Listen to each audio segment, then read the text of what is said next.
I heard them laughing before I even reached the stairs. Glasses clinked together, chairs squeaked against the marble floor, and someone's voice rose above the rest, light and careless. "He always said the money would finally be ours," my son murmured, and a ripple of agreement followed. I paused halfway down, my hand resting on the railing my husband had polished every Sunday morning for years. The house still smelled like leaves from the funeral, sweet and heavy. But already their grief had turned into celebration.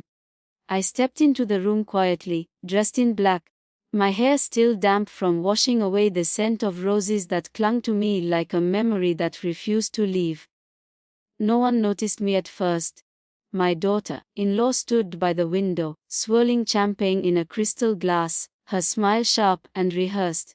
My grandson leaned over the dining table with a stack of papers, sketching little stars beside items on a list.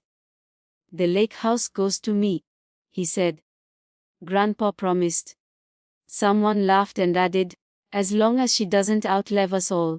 They spoke about me as if I were a shadow already fading from the walls. I sat down quietly at the edge of the room, folding my hands in my lap. My chair was missing, replaced by a thin wooden one that wobbled when I shifted my weight. I said nothing. I listened. "She won't understand half of this," my daughter-in-law whispered, glancing in my direction but not really seeing me. "We'll just manage everything. It's easier that way." Easier. The word floated in the air like dust. They talked about my husband's fortune as though it were a pile of glittering stones waiting to be claimed. No one spoke about the nights he couldn't sleep, or the mornings when he sat at the kitchen table, staring at numbers that refused to add up. No one mentioned the quiet sacrifices hidden behind the success they admired. I watched my son as he leaned back in his chair, confident, certain, already living inside a future where I no longer existed. "Don't expect a dime from Dad's 92 million, he joked to someone across the table. "Not while I'm around." A few of them laughed too loudly. Someone raised a glass. "To new beginnings." I lowered my gaze and let the silence sinking inside me like a stone sinking into deep water. The night stretched on. They moved through the house as if they were already owners of everything. Sticky notes appeared on furniture, bright colors marking memories that had once belonged to me. "This painting will look perfect in my office," my granddaughter said, snapping a photo. My grandson measured the hallway with his phone, talking about renovations. I stayed quiet, moving slowly from room to room, touching the walls, the piano, the small table by the window where my husband used to leave his keys. Every object held a story, but to them it was only value. Later, when the house finally grew still, I sat alone in the kitchen and opened the old envelope I had kept hidden for years. My fingers traced the familiar handwriting. My husband had written it long before illness stole his strength, long before the bitterness in our children's voices grew louder than love. I remembered the night he first confessed his fear to me. The company was collapsing, and he believed everything we put together would disappear. He had sat across from me, shoulders heavy, unable to meet my eyes. "I don't know how to fix this," he whispered. That was the night I sold my jewelry quietly, without telling anyone, and wired the money that saved his deal. He never spoke of it publicly.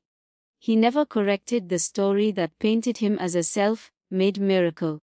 But in private, he would take my hand and say, "You are the reason any of this exists." The morning of the reading arrived gray and cold. Rain tapped softly against the windows as we gathered in the lawyer's office. My son walked in first, confident, his voice echoing against the glass walls. "Let's get this over with," he said. "We all know how this ends." I took my seat at the far end of the table.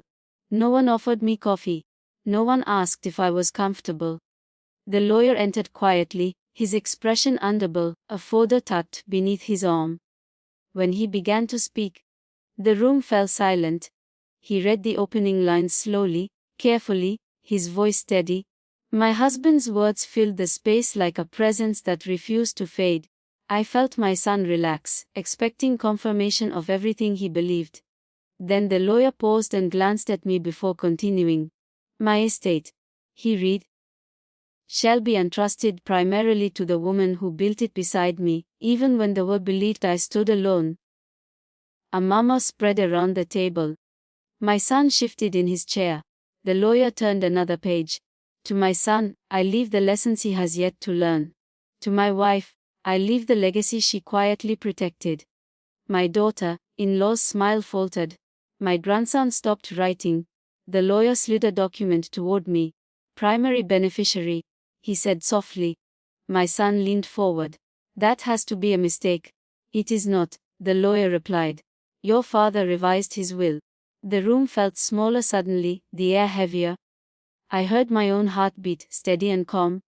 My son's voice rose, sharp with disbelief. She doesn't even understand the business. She just stayed at home. I met his eyes for the first time that morning. Did I asked quietly. The lawyer cleared his throat and continued reading. My husband's voice echoed through the words, full of regret and love. He spoke about the early days, about sacrifices that had never been acknowledged, about a partner whose name was missing from every headline. The silence that followed was deeper than anything I had known. My daughter-in-law looked at me differently then, as if seeing a stranger. My grandson lowered his head. My son's hands trembled slightly against the table. I gathered the paper slowly, my movements careful and deliberate. I didn't smile. I didn't celebrate. I simply stood, feeling the weight of years shifting quietly around me. As I walked past my son, he whispered, "Why didn't you ever tell me?" I paused. "You never asked."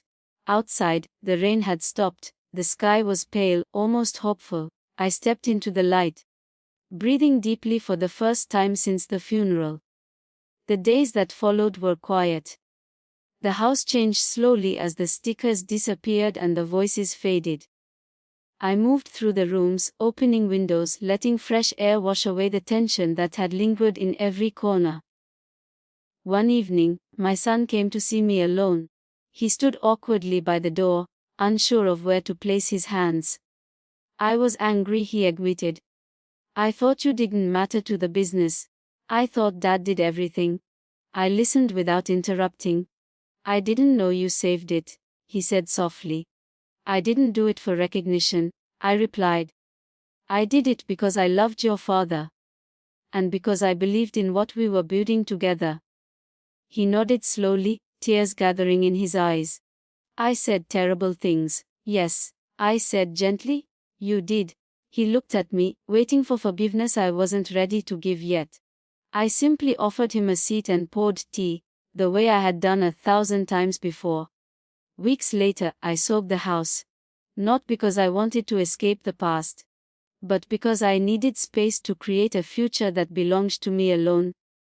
I moved to a quiet apartment near the sea, where the mornings were filled with sunlight and the sound of waves. I kept only a few things from the old house: the piano, a stack of letters, and a photograph from our 30th anniversary. In that picture, my husband rested on my shoulder, his smile warm and proud.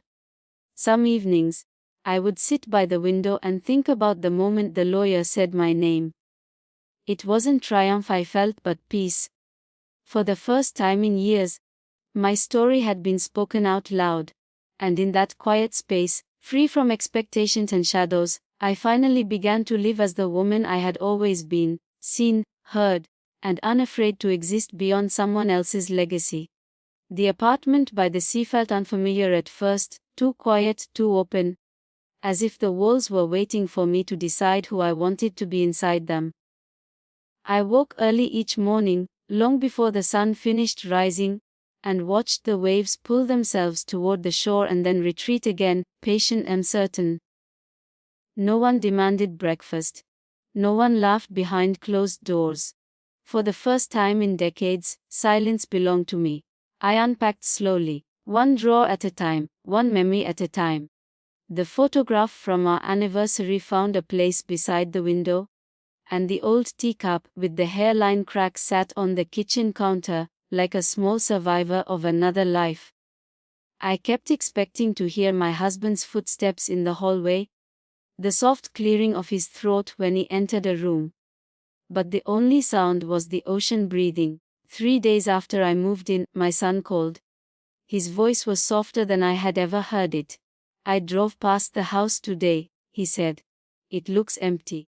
"It is," I replied. There was a pause, heavy with words neither of us knew how to say.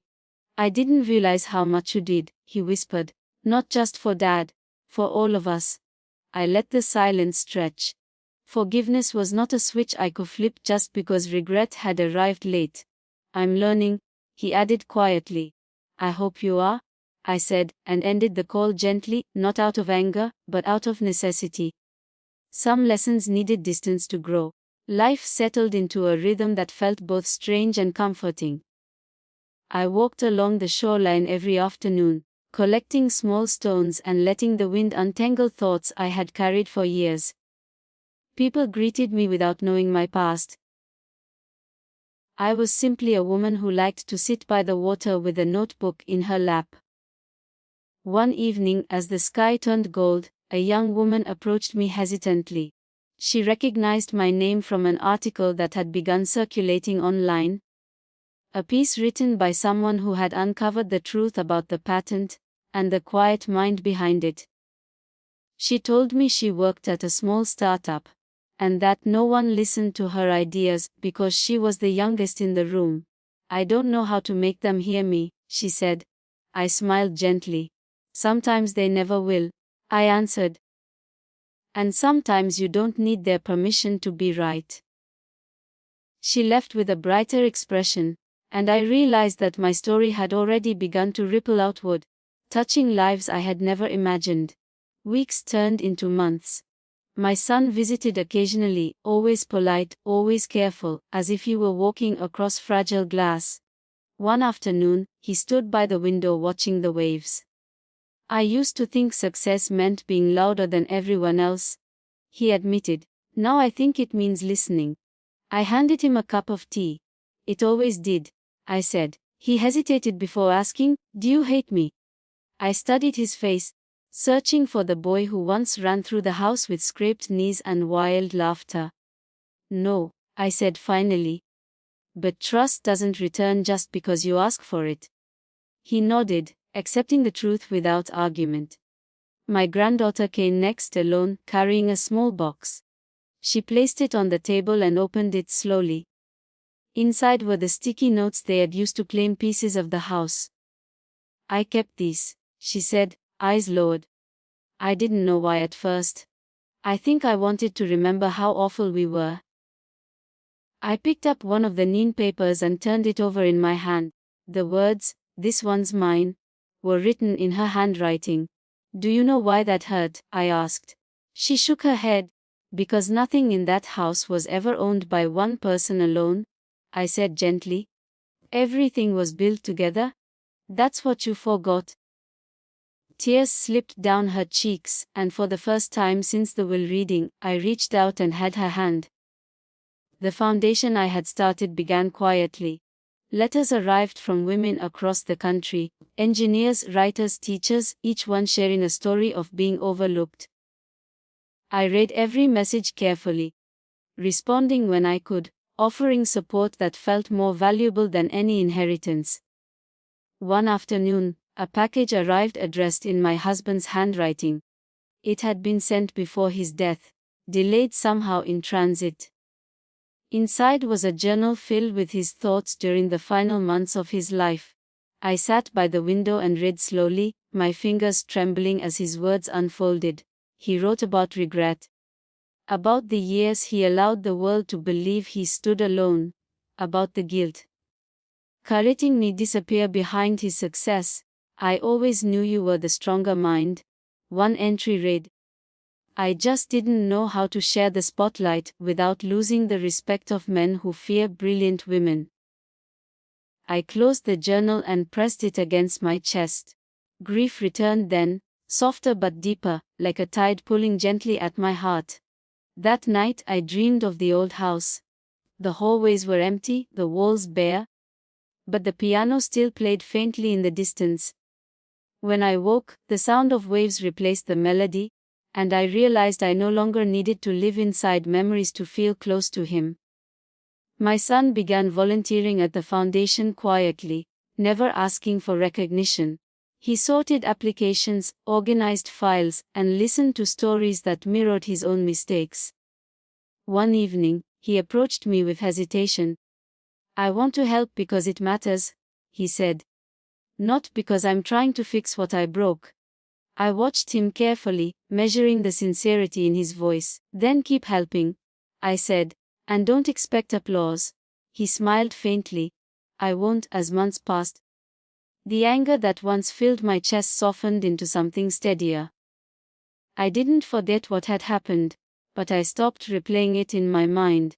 The will reading became a distant echo, replaced by new conversations, new laughter, and moments that belonged entirely to me. One morning, I received an invitation to speak at a small conference for young entrepreneurs. I hesitated at first. For years I had hidden behind someone else's voice. Standing in front of strangers felt terrifying. But when I stepped onto the stage, I saw faces filled with curiosity rather than Jillian's. I spoke about resilience, about quiet strength, about the danger of believing that only loud success mattered. The audience listened closely, and when I finished, the applause felt warm and genuine. Afterward, a woman approached me with tears in her eyes. "You gave me permission to believe in myself," she said. Her words stayed with me long after the room emptied. Back at the apartment, I placed the old photograph beside the journal and sat by the window watching the sun sink into the ocean. The waves carried away the last remnants of bitterness, leaving behind something lighter, freer. My son joined me on the balcony that evening. We sat side by side in comfortable silence until he spoke. "Do you think Dad knew how everything would turn out?" I considered the question carefully. "He hoped," I said. "And sometimes hope is enough to change a story." He nodded, staring at the horizon. "I'm proud of you," he added softly. The words felt unfamiliar but sincere. I didn't respond right away. Instead, I watched the sky shift from gold to deep blue, feeling the quiet satisfaction of a life reclaimed. As night settled, I realized that the moment the lawyer said my name had not been the end of my story. It had been the beginning of something far more meaningful. A chance to live without shrinking, to speak without fear, and to build a future that reflected who I truly was. And for the first time in years, I felt completely, undeniably alive. The nights by the ocean grew longer as winter slipped quietly into spring. I began leaving the balcony door open so the sound of the waves could move through the apartment, like a slow heartbeat. Sometimes I sat awake with a blanket around my shoulders, thinking about the years when I had trained myself to be small, to speak gently enough that no one felt threatened. Now the quiet no longer felt like erasure, it felt like choice. One morning, I received a handwritten letter with no return address. The paper was thin, the ink uneven. It was from Catherine. She wrote that she had started working at a nonprofit downtown, and that every time she met a woman who reminded her of me, she felt both pride and shame. She apologized again, not with dramatic words, but with small honest sentences. At the bottom she added, "I hope one day you'll let me earn back a place in your life." I folded the letter carefully, and placed it inside the old journal my husband had left behind. Forgiveness was not a promise yet, but the door had opened a little wider. My son began visiting more often, not to discuss money or legal matters, but simply to sit. Sometimes we cooked together in the tiny kitchen, bumping elbows and laughing at burnt toast, like we used to when he was a child. The first time he washed the dishes without being asked, I noticed the way his shoulders relaxed, as if he were finally learning that care was not weakness. One afternoon he brought a box of old photographs he had found while clearing out storage. We spread them across the table. There were birthdays, graduations, vacations at the lake, moments frozen in time before resentment had crept into the corners of our lives. He paused at a picture of me standing beside a whiteboard covered in diagrams, explaining something to him and his sister when they were teenagers. "You always looked happiest when you were teaching," he said quietly. I traced the edge of the photo. "I never stopped," I replied. "You just stopped listening for a while." He didn't argue. Instead, he asked if I would help him understand the foundation's work more deeply. We spent hours going through applications together, reading stories of women who had built businesses in silence, who had written IDs under pseudonyms, who had watched others receive credit for their brilliance. Each story felt like a mirror reflecting pieces of my past, but instead of pain, I felt purpose. One evening, as we closed the last file, he said, "I think Dad underestimated how much he changed the world quietly." I smiled faintly. He knew. He just didn't know how to show it until the end. The days grew warmer, and with them came invitations to speak at universities and small gatherings. At first I declined most of them, preferring the anonymity of the shoreline, but eventually I accepted a few. Standing in front of young faces filled with curiosity felt strangely comforting. I spoke about patience, about the cost of invisibility, about the power of reclaiming one's voice without bitterness. After one talk, a young woman approached me trembling with excitement. She handed me a notebook filled with sketches and business ideas. "No one takes me seriously," she said. "They think I'm too quiet." I handed the notebook back gently. "Quiet minds often build the strongest foundations," I told her. "Let your work speak until your voice is ready." She left with tears in her eyes, and I felt a warmth spread through my chest that had nothing to do with recognition. It was the feeling of passing forward something that had once been withheld from me.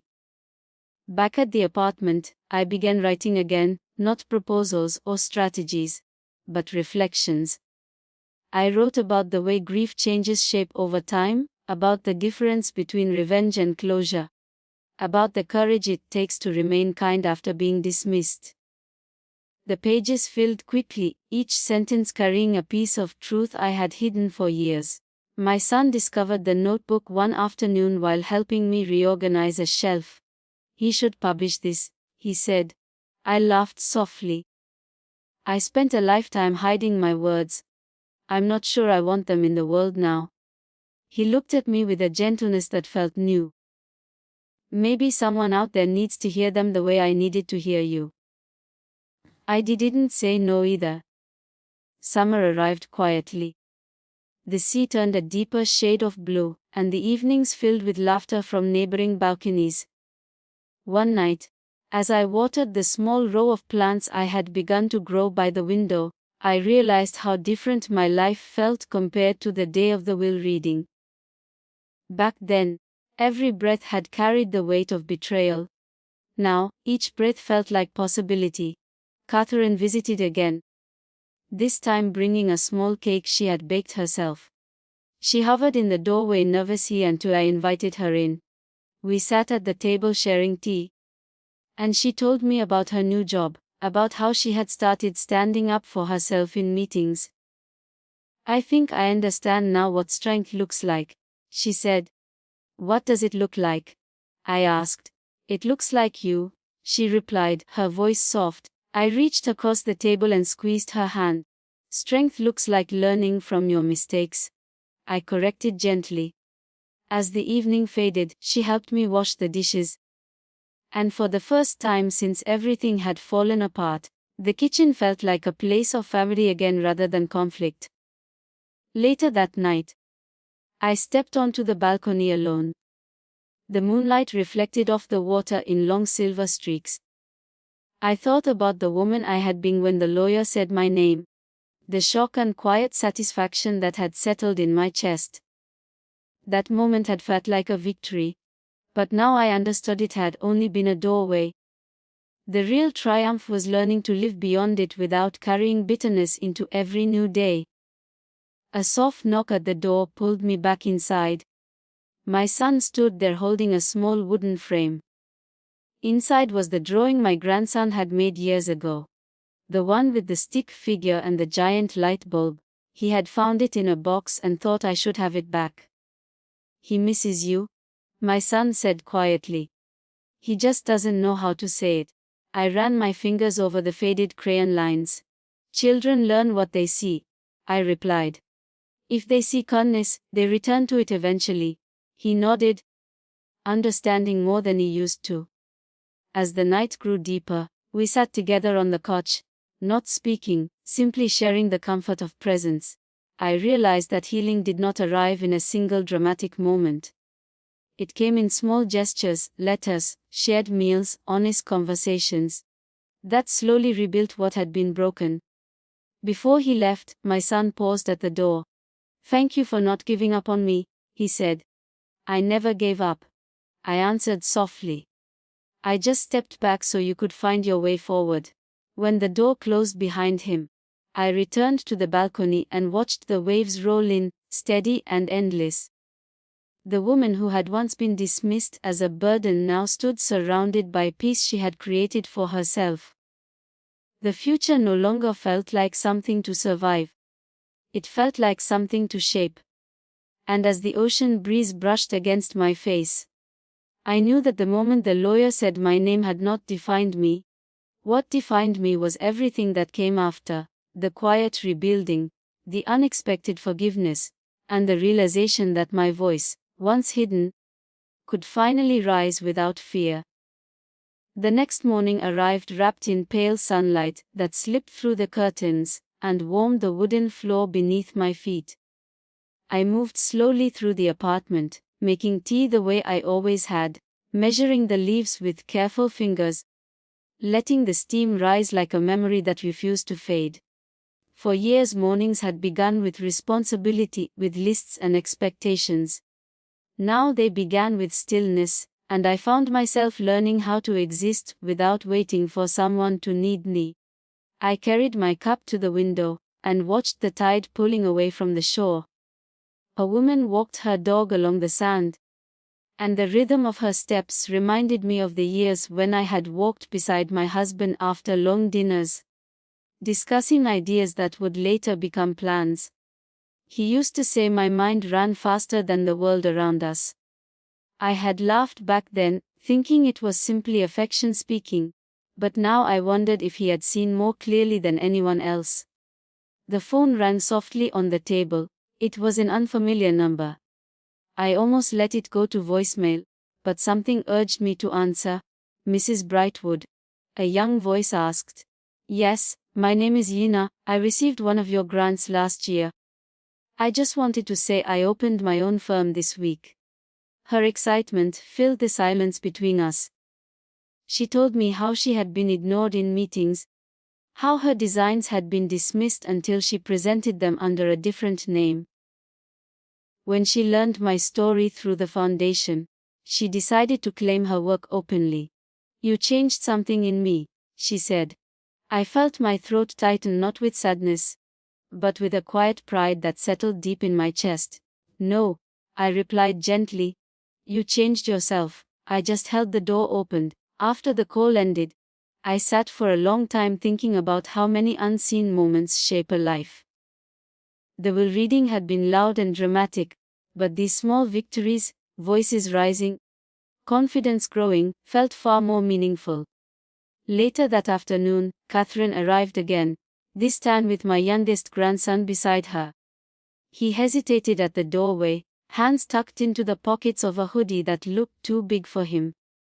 When he finally looked up, his eyes held uncertainty mixed with something softer. "Hi, Grandma," he murmured. I opened my arms without a word. He stepped forward slowly, then quickly, wrapping himself around me in a hug that felt like sunlight breaking through a storm. For a moment, neither of us spoke. The years of distance seemed to fold into silence, leaving only warmth. "I kept your drawing," I told him later, showing him the frame on the fridge. He smiled shyly. I meant it, he said. You really do think better than Google. We laughed together, and the sound echoed through the apartment, filling corners that had once held only quiet reflection. That evening, we cooked dinner together. Catherine chopped vegetables carefully while my grandson stirred a pot of soup, insisting he wanted to learn the recipe.